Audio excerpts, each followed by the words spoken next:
Assalamu alaikum урматтуу телекөрүүчүлөр. Кутмандуу кечиңиздер менен интеллектуалдар, айымдар жана мырзалар. Бүгүн 14-июнь 2026 жыл. Элтерде Билерман Ордо жайкы сериялардын экинчи туру. Бүгүнкү оюнду ачык деп жарыялайбыз. Бүгүн телекөрүүчүлөргө каршы Сакал Каныбековдун командасы келген. Анда эмесе команданы Ордого чакырууну баштаймын. Бүгүнкү оюнда Дөөлөтбек Абдыкалыков келген. Команданын жаңы мүчөсү. IT тармагында учурда окуп жатат. Кийинки катышуучубуз Айтунук Абдимиталова. Келечектеги архитектор. Команданын жаңы мүчөсү. Үчүнчү катышуучубуз Акыл Апиев. Бизнес башкаруу адиси боюнча учурда билим алып жатат. Команда мүчөсү.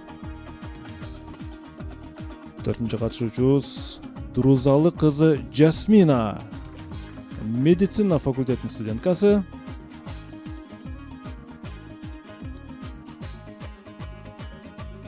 Бешинчи катышуучубуз Баяман Алишеров.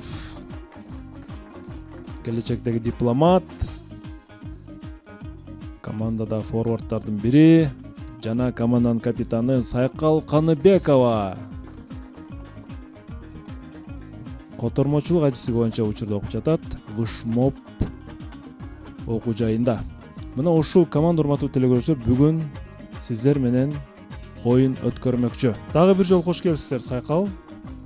Албетте команда жаңы курам менен толукталганын көрүп турабыз. Ошентсе дагы бүгүн аябай бүйүр кызыткан оюнду күтөбүз сиздерден. Маанайыңыздар жакшыбы? Оюнга даярсыздарбы? Саламатсыздарбы, урматтуу билермандар, телекөрүүчүлөр? Биздин маанай сонун, бизге ийгилик. Дагы бир кол чаап коелу анда команданы колдоп.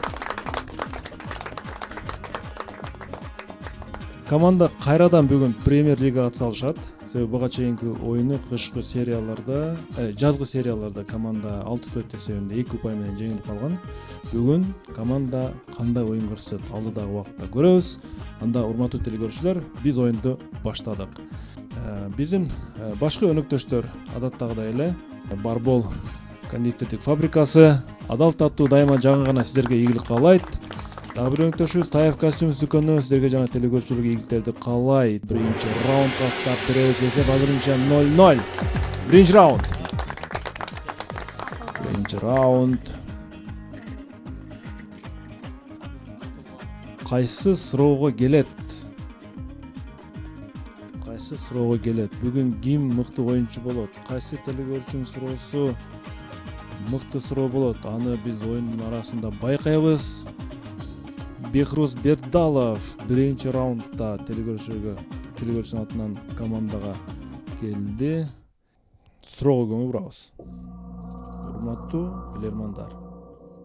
Байыркы доорлордо казак жоокерлери согушка аттанар алдында өздөрү минип жүргөн аттардын жалын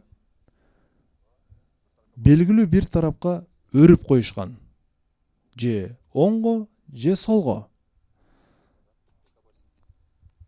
Мисалы, жалы оң тарапка өрүлгөн болсо, бул тынчтыктын же кадимки бир сапардын белгиси болгон.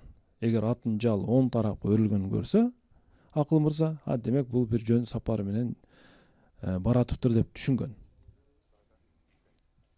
Эгер аттын жалы сол тарапка өрүлгөн болсо, демек бул согушка бараткан, мен өлүмгө да даярмын деген белги болгон. Эми сиздерге суроо. Кимдер аттын жалын эки тарапка тең бирдей өрүп жүрө берген, оңго дагы, солго дагы өрүп кое берген? Минута кетти. Оңго дагы, солго дагы. Кимди демек согурууну согушка аттанган. Эки жакка бөлгөн, экөөнү байланыштырган. Эмнеге демек согушуп турган, тез согуша турган же тез мындай келишим аял кишиби же? Жок. Аял кишинин аты. Мындай жок, жанагы жардам беришкен барышкан го эми кээ бирлер. Согушка аялдар барган эмес азыр. Дагычы дагы варианттар. Казак жоокерлери. Казак жоокерлери. Дарыгерлер эмне үчүн?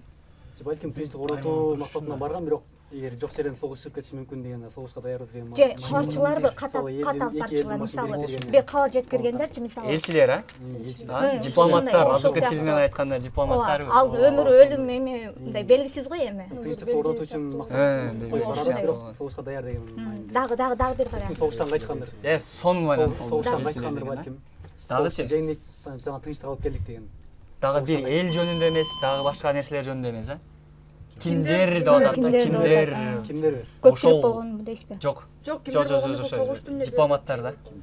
элчи кабар жеткиргендер да Элчилер жакшы болот. Себеби бир кабарды алып барып, эгер разы болбой турган болсо, Убакыт бүттү. боло турган болсо, Сайкал ким жооп берет? Акыл Апиев жооп берет. Акыл Апиев. урматтуу барчу биздин команданын жообу атын жалын эки тарапка тең өргөн адамдар булар элчилер 1-0 эсеп. Булар элчилер болгон. Аларга өлүм жок. Жакшылыкка дагы, жамандыкка дагы алар кабар жеткизген.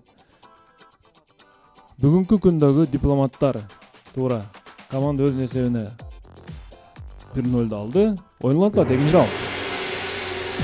Экинчи раунд.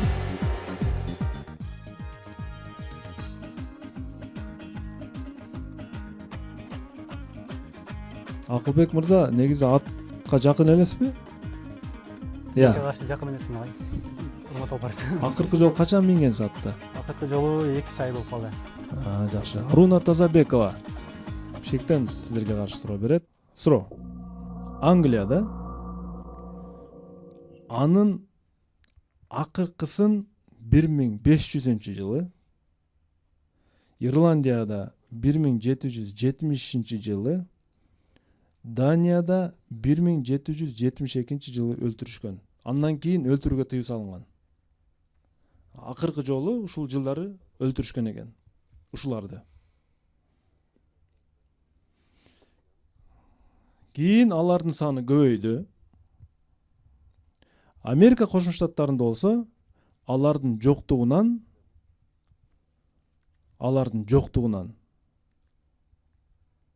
ушуларды эң алгач жолдогу айдоочулар байкаган. Караңыздар, алардын жоктугунан ушуларды эң алгач айдоочулар байкаган. Сөз эмне жөнүндө болуп жатат? Минута кетти. Эмне үчүн? зебра кит Неге? китти өлтүргөндөн машинада коробка майлар кит май Болду, мөөнөтө мурда жооп даяр, урматтуу алып барчу. Урмат алып барчу. Макул. Алишеров Баяман жооп берет. Алишеров Баяман жооп берет. Бирок мөөнөтүнөн сиздер канча секундда токтотуп калдыңар азыр? 6 окшойт. 5 секундада жетиштиңерби? Өтүп кетти. Көрөлүчү, Баяман жооп бериңчи.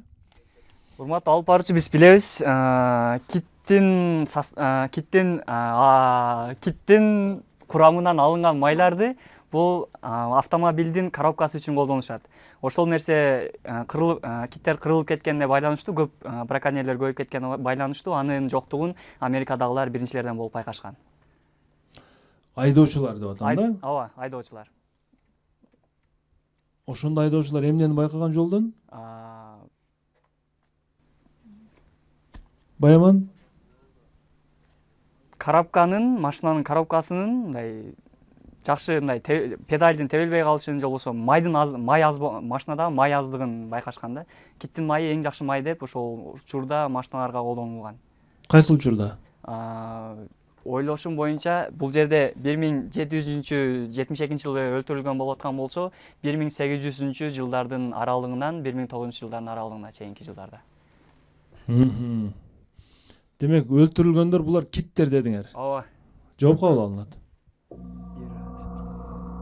Мен жаңылык болдум ага. Киттин майы машинага пайда дедиңиз, э? Жакшы. Туура жооп. Бул жерде киттер эмес маселе. Карышкырлар жөнүндө сөз болуп жатат, урматтуулар. Карышкырларды атуу токтотулгандан кийин, алардын саны көбөйүп кеткен, булар жолго чыгып кеткен кийиктер болуп жатат, урматтуулар. кийиктер машиналардын алдына сүзүлүп өлүп, айдоочулар эң алгачкы жолу алардын жоктугун кийиктердин чыкканынан байкап калган. 1-1 эсеп азырынча 1-1. Бир аз шашылып койдуңар. Шашылбагыла. Аруна Тазабекова телекөрүүчүлөр тарапка 1 упай алып келди. Оюнубуз болсо улантылат. 3-раунд. Команданын курамында бүгүн Дөөлөтбек Абдыкалыков ойнуп жатат. IT тармагы боюнча учурда болуп жатат. IT канчанчы курс Дөөлөт мырза? Я. 4-курс, жакшы.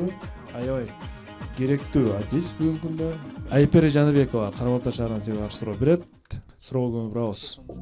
Урматтуу билермандар. Риваяттарда айтылат экен. Сара дейин, бул Ибрахим алейхисаламдын аялы. Кызганычтан улам эгер Ажар уул төрөсө, Ибрахим алейхисаламдын дагы бир аялы. Эгер Ажар уул төрөсө, андан кан чыгарам деп Кудайга ант берет экен. Бул башталышында окуя да. Кийин Исмаил алейхисалам төрөлгөндө Ажар Исмаил алейхисалам төрөйт. Ибрахим Сарага айтат экен, берген убадаңды аткар дейт экен. Сен ант бергенсиң, ошо антыңды аткар дейт экен.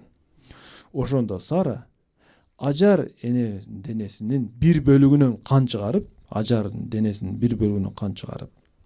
ушул күнгө чейин бул айымдарга аял затына тиешелүү жөрөлгө болуп калыптыр. Сиздерге суроо. Сөз аялдарга тиешелүү, жалпы айымдарга тиешелүү, аял затына тиешелүү кайсы жөрөлгө салт жөнүндө болуп жатат? Кулак тешип Кетти. Кулак тешип туруп андан кийин сөйкө кылат го. Ойлоно берели. Дагы вариант. Аялдарга барына тиешелүү ошол эле да. Бир эмес, ошол эле бар да ооба. Дагычы. Ойлоно берели. Дагы вариант. Дагы кайсыл жеринен Кулак тешип. Кулак тешкен Негизи ошол эле болот да.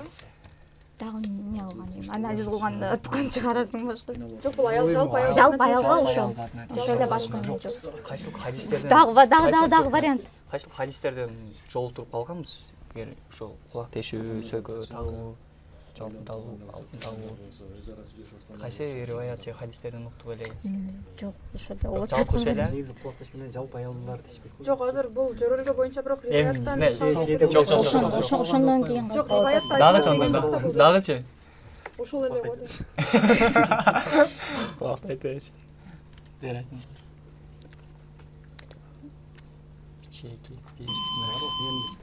Сайкал, Айтынук жооп берет. Айтонук. Биздин команданын ою боюнча бул кулак көзү. Бул кулак көзү. Жооп туура, 2-1 эсеп. Ушул жөрөлгө бүгүнкү күнгө чейин сакталып келе жатат экен. Бул демек булагы ошол Ажар энебиздин убагына барып такылат экен. Караңыздар. Ким ойлоп тапкан деп мен буга чейин таң калчумун да, Айтонук. Бул кулак көзү каяктан келген бул? Демек бул кыргыздарга тиешелүү же бирге эле тиешелүү салт эмес экен. Бул дүйнө жүзүндөгү ушул кулак көзү ошол тарыхтан ушундай болуп келет экен да. 2-1 эсеп. Оюн улантылат. 4-раунд. Айтунук Абдимиталова, келечектеги архитектор. Бул кесипти өзүңүз тандагансызбы? Блиц раунд. Мынакей супер блицке келдик. Демек команда толук курамда ойнойт азырынча. Демек бул жерде 3 суроону биз 20 секундадан бермекчибиз.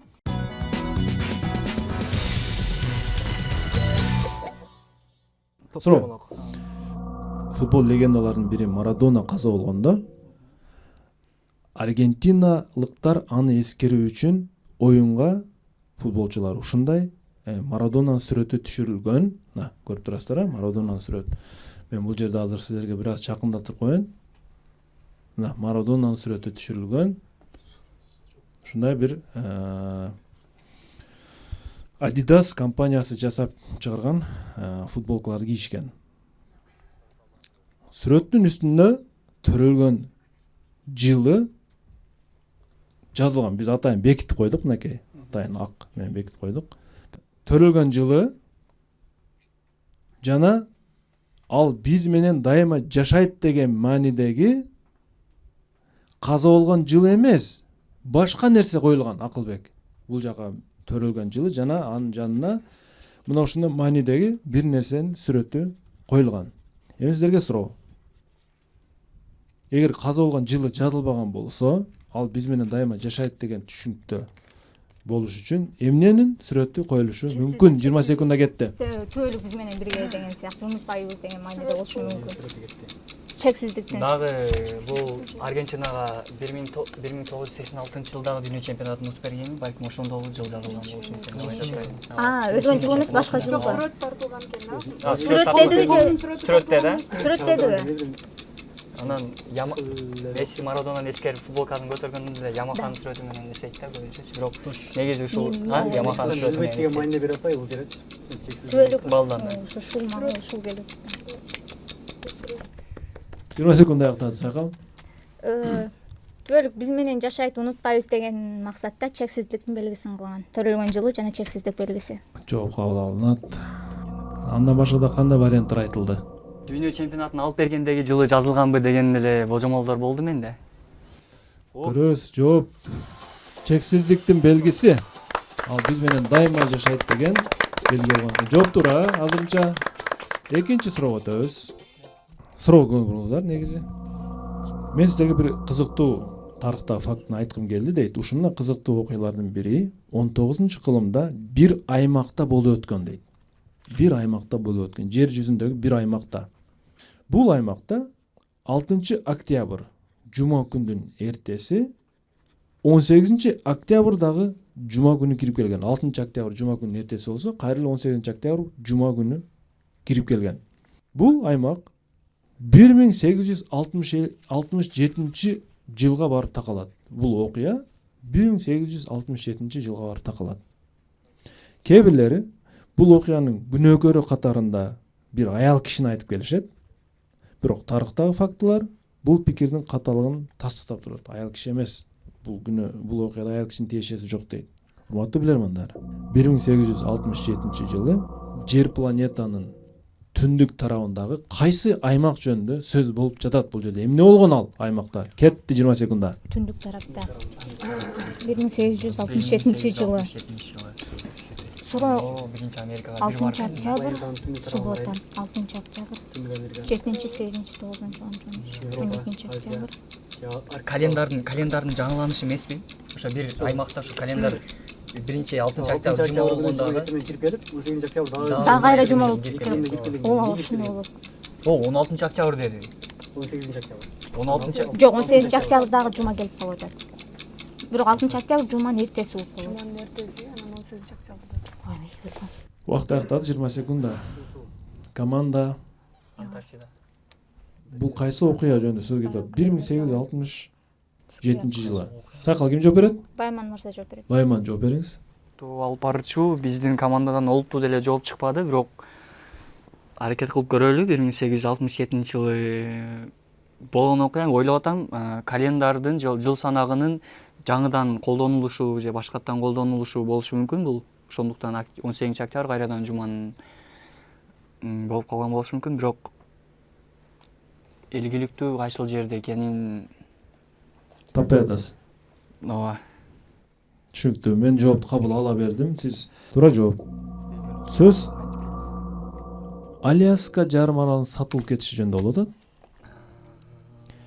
Россия империясы тарабынан 1867 жылы АКШка сатылып кеткен. Бир топ мындай эле акчага. Числолордун мындай айтылышы, бул аймакта Юлиан календарынын ордуна Григориан календары колдонула баштаган. Ошондуктан дагы бул жерде число өзгөрүп атат. Эми туура жооптун ичинде календар дагы мен айттым да, Баяман да календарды айтып өттү. Бирок өзөк бул жерде Аляска аралынын жарым аралынын сатылышы боюнча. Эми эсте албай калдык деп атат. Блиц раундда бул абалда кандай кылабыз, Семете мырза, Сагым мырза? Сиздер магистр катары эмне дейсиздер? Командага ыйгарыш керекпи же жокпу? Ооба, так жоопту уктук. Команда аракет кылды. Бирок мен жеке оюмча бир аз оорураак суроо болуп калыптыр. Бул 1 мүнөттүк мен жеке пикиримче.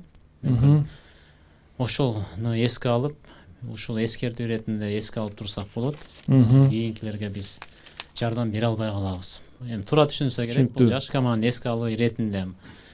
Түшүнүктүү. Азырынча экинчи суроонун жообун дагы канааттандыралык деп эсептейбиз команданын пайдасына.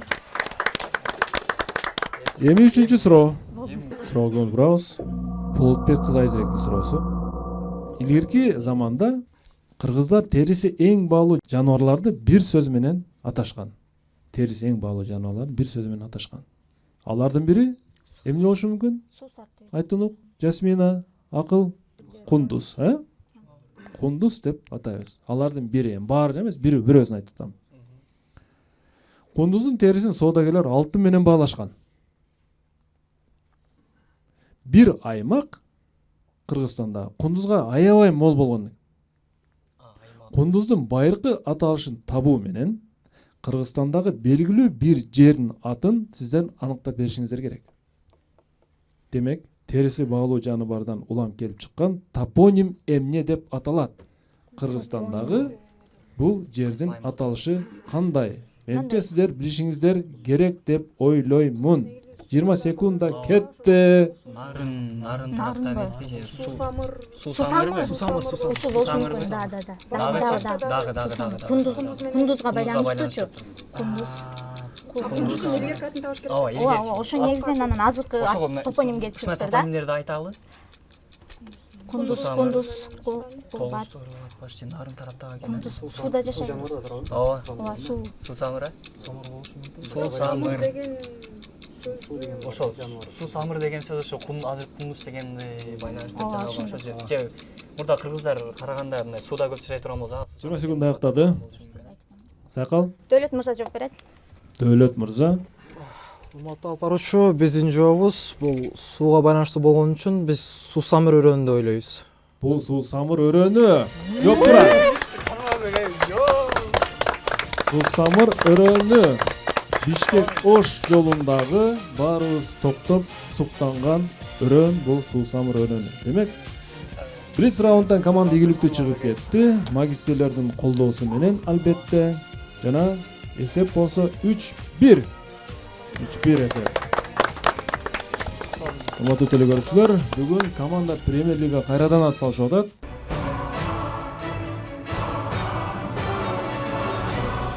Ойнолатылат 5-ши раунд. 5-ши раунд.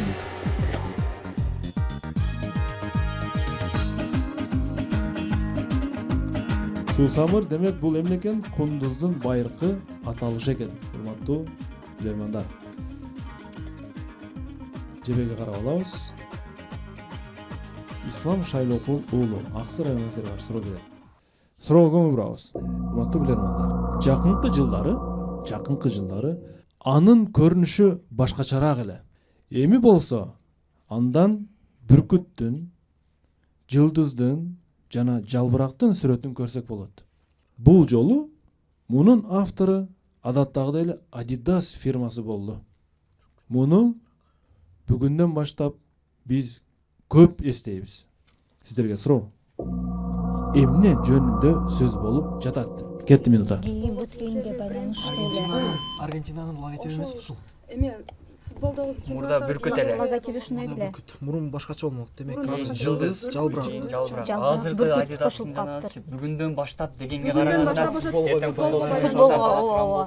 Аргентинанын эмеси го дейм. формасындагы спонсор Формасынын болгондо эмнеси. коюп коет го, ошондой болушу мүмкүн. Аргентина Бүркүт жылдыз постоянно жалбырак, Адидас менен бүркүт жылдыз жалбырак. Жылдыз деп белгилеп аткан, мен по-моему былтыркы Башка мамлекеттер үчүнчү жылдызы болду. 22 жыл алгандан кийин Башка мамлекеттер. Жок, Сол негизи брендтен кылбайбы? Аргентинанын Жок, эмеси. жанагыда чоң бренд болуп жазылып турат да, мен ойлошум боюнча Жалбырак дегенде баягы караңгы бүркүт, чыгып турбайбы? бүркүт жана Афа дегендин ичинде мындай караган бүркүттүн сүрөтү бар. Точно. Жылдыз бар тоже, былтыр 2022 былтыр дейм да. формасындабы? Ооба, 22 жылы кубокту алгандан кийин 3-жылдыз кошулуп калды да. Анан эми жалбырак. Эми жалбырак. Эми жалбырак. Бүгүндөн баштап кошулаттыр да. Үч эле жалбырагы чыгып турат го, Ооба. ошондой. Үч эле жалбырагы чыгып турат да. Ошол Аргентинанын формасындагы эле болушу Ошол эле. Ошонун эмремасы го дейм. Сизге берейин да, сүйлөп койсун. Амак.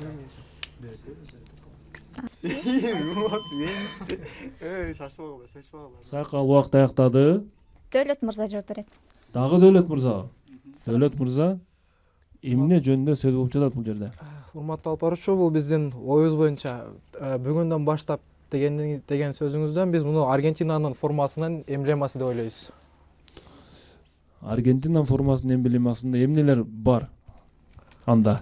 Анда бүркүттөр бар, жылдыз бар, жана эки четинен чыгып турган жалбырактардын. Караңыз, мен азыр мисал үчүн азыркы эле Блицтеги суроону кайталап коюп берейин силерге. Эгерде Аргентина формасы болсо, мына ушул да, так, кана эмне бар деп атасыз?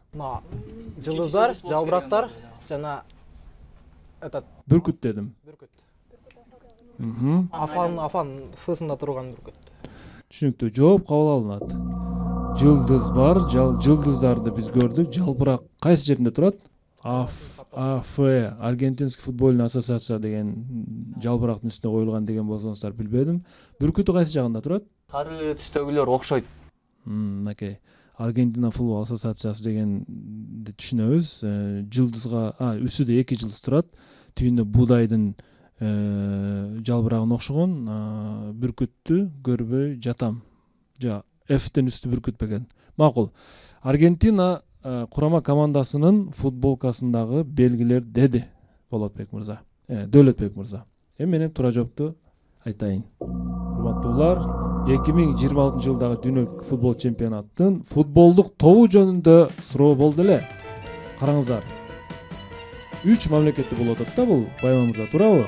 Мексикада, АКШта жана Канадада. 3 өлкөнүн символикасы коюлган. Канаданын жалбырагы турат кызыл жагында, түй жагында болсо Мексиканын бүркүтү турат, жана үстүдөгү көк, ал жерде Американын желегиндеги жылдызды биз байкасак болот. Мына ушул 3 өзгөчөлүк быйылкы футбол чемпионатында футбол топтун символикасы катарында бизге берилди. Эсеп болсо 3-2. 6-чы раунд. Жакынкы жылдар деген бул 2022 жыл назарга тутулган. Анда болсо бир аз башкачараак болчу топтун дизайны. Жасмина. Дурузалы кызы Жасмина. Мана кандай? Жакшыбы? Ооба. Медицина факультетинде канчанчы курстасыз? 4-курс. 4-курс. Азимет Матраев суроосун көрдүк. Кореялыктарда илгертеден бери падышалык тарых династиялар бир нече доорлорго бөлүнүп келген. Мисалы Чосон доору 1392-1897 жылдарга чейин барган. Бул доордо падышага болочок ханышаны тандоодо кыздын уруусуна, ата бабасына, коомдогу даражасына, үй бүлөлүк аброюна жана саясий байланыштарына өзгөчө көңүл бурулган. Кызды тандоодо 4 критерий каралган, караңыздар. Айрыкча 1800 жылдардан тарта дагы бир талап өтө катуу карала баштаган. Корея падышачылыктарында. Эгер бул талапка туура келбесе, кызды ханышалыкка талапкер катары көрсөтүүгө мүмкүн болгон эмес. Караңыздар. Жогоруда ата бабасы, уруусу, коомдогу даражасы, үй бүлөсүнүн аброю, саясий байланыштарына көңүл бурулса, дагы бир талап кошулуп атат. Сиздерге суроо. Ал кандай талап болушу мүмкүн? Кетти минут. Сулуулугу дейсиңби? Карай турган болжок. Мурунтан эле сулуулугуна. Анча каралбайт эле. Жакын жылдардан баштап эле боюн Кыздын өзүн эмес, жалаң Жана фигураны коюп коюп ушул жерден өт деп. Дагы несин айтты? Ата бабасын айтты, дагы несин айтты? Ата бабасы, үй бүлөсү, Даражасын айтты. Кыздын өзүнө көңүл бурулбады да бул жерде жалаң. Ошо мен ойлоп атам да. Бою узун болуш керек депчи. Боюна болушу мүмкүнбү? Арыктыгы да Бара-бара анан сулуулугу эмеспи? келбетти. Жаңы талап. Бардык эле. Ошодо мына ушудан кийин аны арыкташ баштаганбы Же деген. жашына маани бергенби? Мурун мисалы үчүн эрте эле эме кылып койгон го, жашы прям улуураак болсун деп. Жашы улуураак. Бир аз 20 Өзүң билесиң. Дагы. Жанагылалы. Кыздын арыгыбы же болбосо сулуулугуна арыгы, сулуу. 2008 жылдардан баштап. Ооба, 2008 жылдан баштап. жок айта. Ошону ага чейин эле өз косметика бирнерсе чыкса керек. Келбети дейсиң, ичине сулуулугу аркылуу. Ага чейин эле карашкан. Кайсы катыктуулабыз? Аял кишинин анча сабаттуулугуна маани бербейт го негизи бул жылдарчы. Негизи Корея ушудан калганбы деп атпайбы? Сулуулук, арыктык, өзүнө карап жүрүү, пластик операциялар ушудан келбетине. Анын ичине сулуулугу, бою. Келбетин алып. Уақыт өттү, сакал. Акыл мырза жооп берет. Акылбек Апиев жогорудагы талаптар өтө чоң, өтө амбициялуу талаптар. Урматтуу алып баруучу, биздин команданын жообу буга чейин ата бабалары коомдогу даражаны жана ошого окшогон чоң критерийлерге маани берсе, анда 2008-жылдан баштап жаңы кошулган талап бул кыздын келбети болушу мүмкүн. Келбети деген анын көрүнүшү, бою жана кийин соо бала төрөпералабы жана ошого окшогон критерийлер. Денсаулык үчүн Түшүнүктүү. Азыркы доордун мырзаларынын тандоосу ушундай да,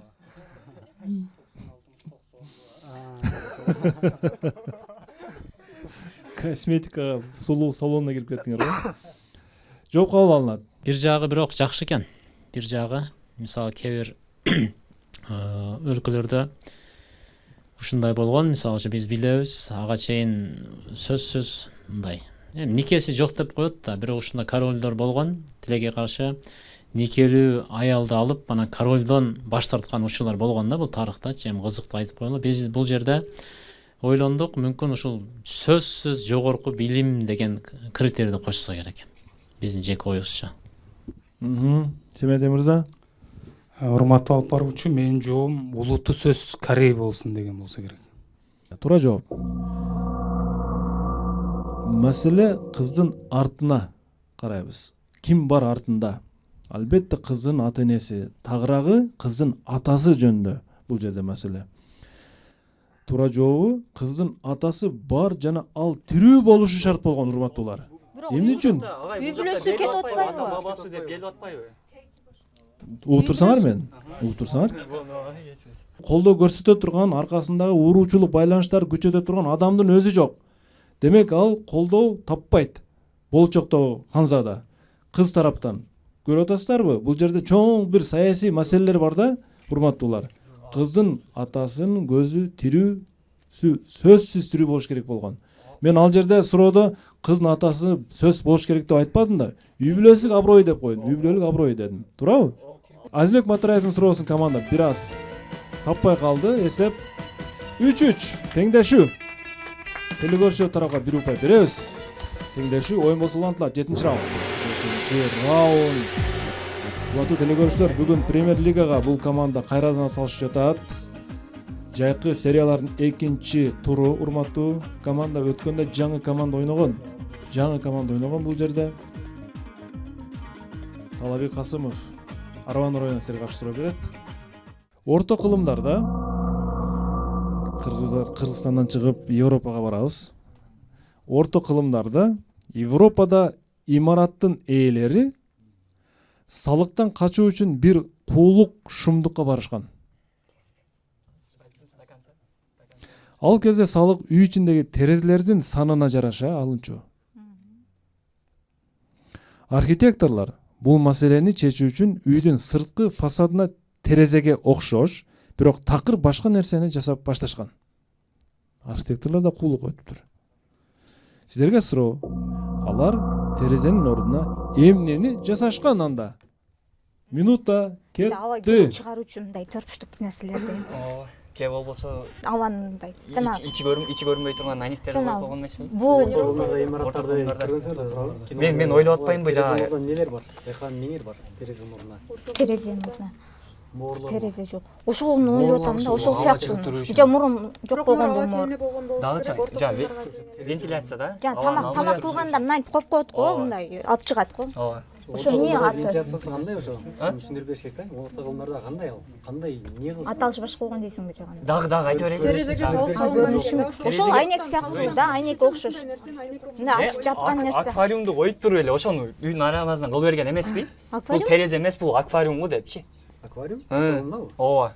Жок. Эми дагы бир вариантта дагы Айнек жок болуп калса, анын ордуна айнектин кызматынын ролун аткарган бир жарык бергенби бир нерсе болуш керек да эми. Же жарык берген, же абаны алмаштырып турган нерсе болуш керек. Эшик кылып ташаганбы? Айнектин ордуна эшик. Жок. Ошончо эшик кылып дегенде эшикти мындай кичинекей ачкычуу эшиктерде мындай болот го, кичинекей. Айнек жок эле. Домдун сүрөтүн элестеттиңби? Көп кабаттуу үйдүн. Убакыт аяктады. Кабаттуу үйдө да. Балкон Сайкал ким жооп берет? Балкондо по-любому айнек. Акыл Апиев аракет кылат. архитектор менен биргеликте. Акыл Апиев.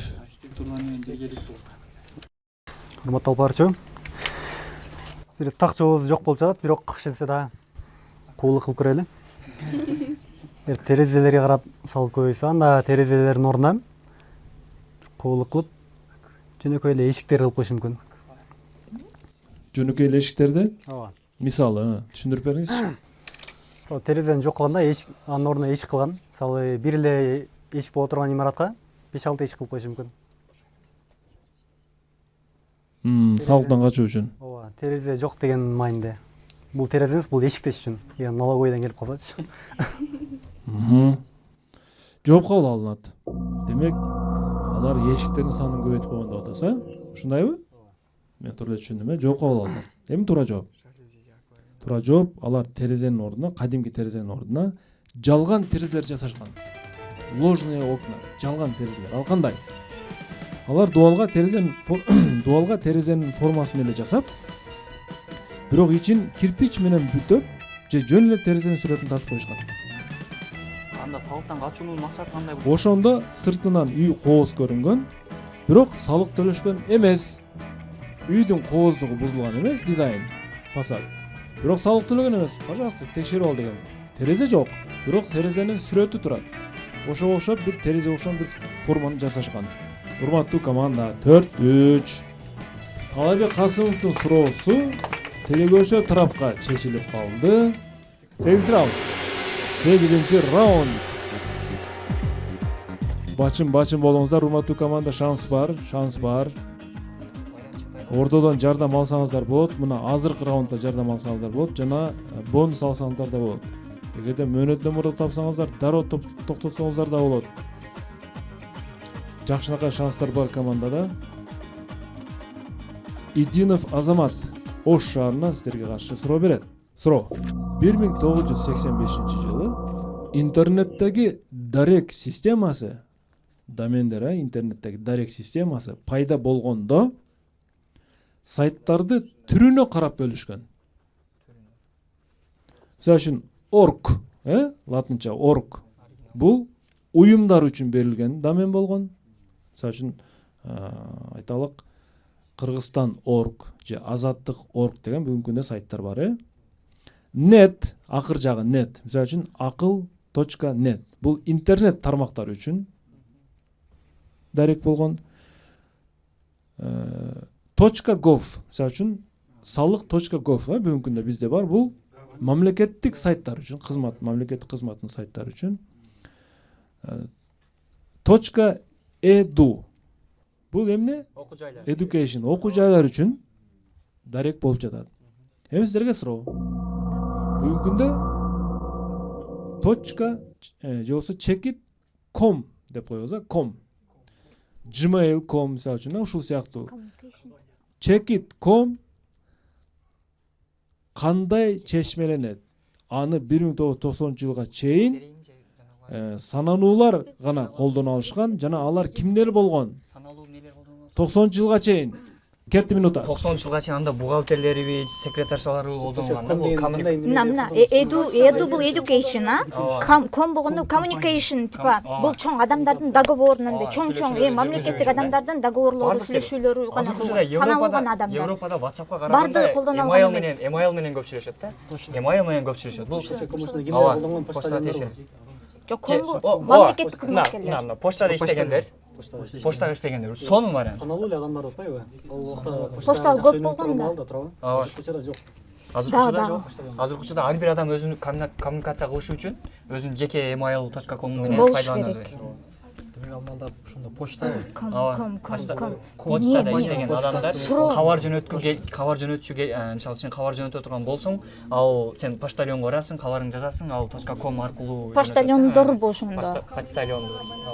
Почтальон Сизге берейин, Почтальондор. Почтальондор.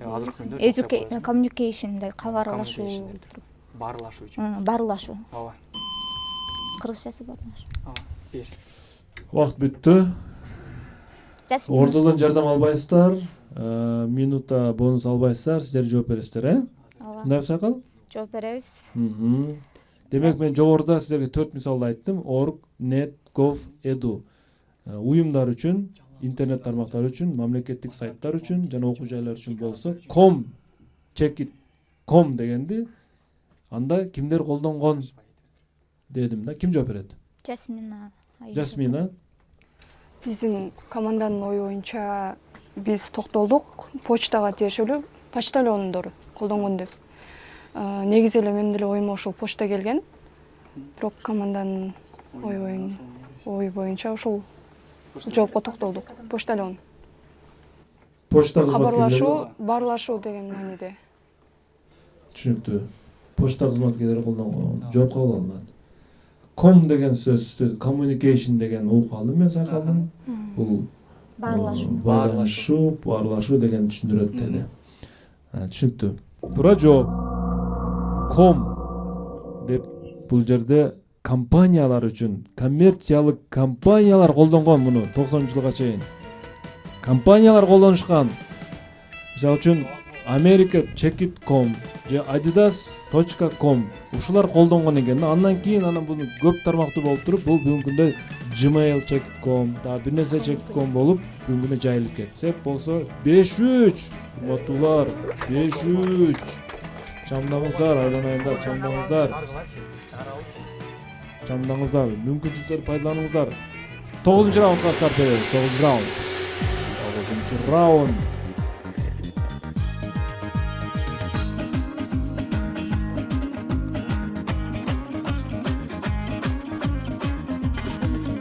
Com деген сөз, демек коммерция, бизнес дегенди билдирет экен да. Көрдүңүздөрбү? Company, company, communication эмес, company. Кенжебай Эшматов, Лейлек районунан сиздерге каршы суроо берет. Урматтуу билермандар, экранга көңүл буруңуздар. Урматтуу билермандар, сиздер экранда автоунаа ачкычтарынын өзгөрүү эволюциясын байкап турасыздар. Көрдүңүздөрбү? Жылы көрүнүп, башында кандай, кийин кандай болуп өзгөрүлгөн, ар түрдүү фирмалардыкы. Бирок биз 2018-жылы чыгарылган Tesla 3 моделин ачкычын ушулардын катарынан атайын бекитип койдук. Аны биз көрсөткөн жокпуз деп атат телекөрүүчү. Сиздерге суроо. Tesla 3 автоунаасынын ачкычы кандай болушу мүмкүн? Билесиңер. Кеттим. Билесизби? Бизде мөөнөт номурда жооп бар. Алишер. Ким жооп берет? Алишеров Байман жооп берет. Алишеров Байман. Урматтуу алып баруучу, Tesla компаниясынын чыгарган автоунаанын күлүчү бул карта болуп эсептелинет. Карта болуп эсептелинет. Ооба, карточка. Ооба, ошол сыяктуу болуп эсептелинет. Анын ал аркылуу жүргүзгөнү, Tesla'нын түсүн өзгөрткөнү, өтө көптөгөн функцияларына ээ болуп эсептелинет. Чип катары колдонулат ал. Түшүнүктүү. Жооп кабыл алынат. Tesla компаниясы, Tesla 3 унаасы ачкычы мен азыр көрсөтөм сиздерге. Карта болчугу. Урматтуу Байман мырза, Tesla'ны биз смартфон менен башкарабыз бүгүнкү күндө. Tesla 3 унаасын биз смартфон менен башкара алабыз. Телефонуңуз менен башкарасыз. Ушентип урматтуу телекөрүүчүлөр, тилекке каршы күтүлбөгөн жерден команда 1 упай эмес, 3 упай айырма менен жеңилип калды. Ай. Ошентсе да кол чаап коелу. Ошентсе да команда кол чаап коелу.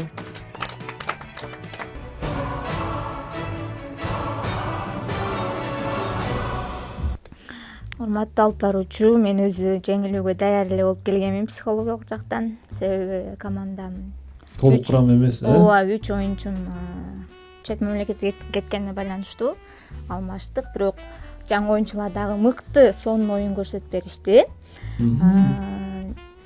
Эң жакшы суроо деп мен кыздардын кулагын тешип, ошол сөөгө салган суроону жактырдым. Мындай логика бар экен. Урматтуу алып баруучу, команда жакшы баштады. Өтө жакшы баштады. Бирок эмнегедир эми оюн ушундай. Жана футбол жөнүндө, топ жөнүндө сөз болуп кетти го. Биздин Ордо да ошондой. Ордо дагы кээде ийгилик болуп кетет, омат болуп кетет, болбой калат. Бул эми жашоонун мыйзамы. Ошол сыңары команда ийгилик каалайбыз. Команда жакшы аракет кылып, эми анча-мынча жаңы команда мүчөлөрү кошулду. Буюрса жакшы даярданат деген ишеничтебиз. Бирок өзгөчө команда Азамат, мен баалайм бул команданы. Айрыкча мына капитаны, башка оюнчулары, айрыкча мына Баяман, аябай активдүү оюнчулардын бири. Албетте ушинтип жеңилип, отуруп барып, күчтүү команда болот деген ишеничтебиз. Эч качан мындай үмүттү, ишеничти таштабаш керек команда. Алдыга жакшы үмүт менен чыга берели. Семетбек мырза, эки ооз сөз. Урматтуу алып баруучу, мен кыскараак эле сүйлөйүн. Команда бар күчүн жумшады. Эми бул жеңилүү болуп турат. Кийинки оюндарына стимул болот деп ойлойм. Дагы да мындай чыңалып, мындай намыстанып кийинки оюндарга мыкты даярдыкта келүүсүнө бул бир сигнал болуп калды да. Анан команданын артыкчылыгы катары мен ушу Билис суроону алып койгонун санайт элем. 3 суроонун баарын табышып, Билистен ийгиликтүү өтүштү. Бүгүнкү оюнда мен мыкты билерман катары эми Баяман мырза дайым Ордого келет, мыкты катышат, мыкты ойлонот, мыкты жоопторду берет. Мен бүгүн бирок Дөөлөт мырзаны мыкты деп турайын. Анткени ушул 3 упайдын адашпасам экөөсүн алып келди окшойт. Анан суроолордун арасынан мага акыркы суроо жакты. Тесла жөнүндөгү суроо, ал эми буга чейин ошол топ жөнүндөгү суроону биз мыкты деп турдум эле, бирок акыркы суроо андан өтүп кетти да. Анда эмес, урматтуу телекөрүүчүлөр, мына ошентип биздин бүгүнкү берүү соңуна чыкты. Экинчи тур айыгына чыкты. 3-чү турда көрүшкөнчө аман болуңуздар. Билеги күчтүү били жыгат, билими күчтүү мини жыгат. Ассаламу алейкум. Көрүшкөнчө.